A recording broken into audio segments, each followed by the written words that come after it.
喺橫州事件大話盡出，搞到一鑊粥。呢個土地供應督導委員會呢，係一個常設嘅委員會，我唔參加嘅，係由財政司司長做主席嘅。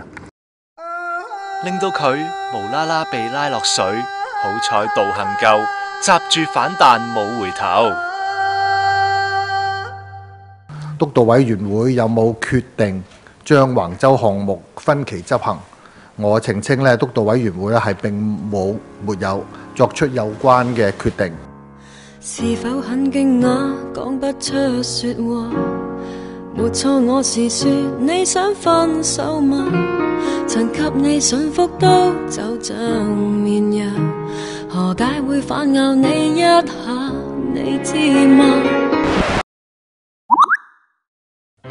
睇薯片叔叔塊面就乜都知啦，係好大隻死貓俾人塞落個口度啊！你可能話毒果捉過一秒貌合神，你喺度作古仔。好，咁咪問下薯片叔叔同唔同意 CY 咯，睇佢答咩。You always agree with your boss. No question about that.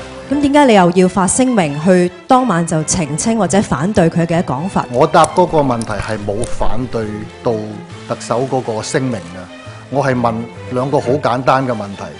第一，我係嗰個專責小組，我係咪專責小組嘅成員？我話我係專責小組嘅成員，但係我冇去到嗰個會，因為我唔喺香港。第二個問題就係話係唔係呢個督導委員會係作出嗰個決定？咁我就係答佢話我係唔係呢個督導委員會作出個決定？咁你覺得呢個嘢係同特首嘅聲明係有反調咩？我覺得即係呢個諗法係有少少奇怪。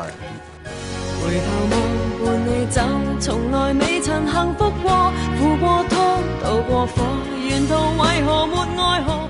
特首選戰啊嘛，有政界中人話北京應該訓示過特府，咪將矛盾公開影響管治，所以要做場大龍鳳咯。對入閘選特首有冇影響啊？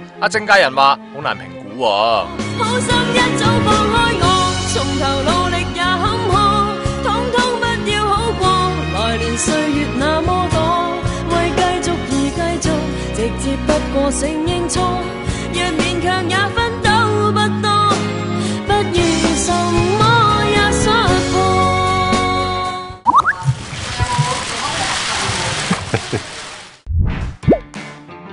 我睇蘋果動，因為免費睇盡1部4刊。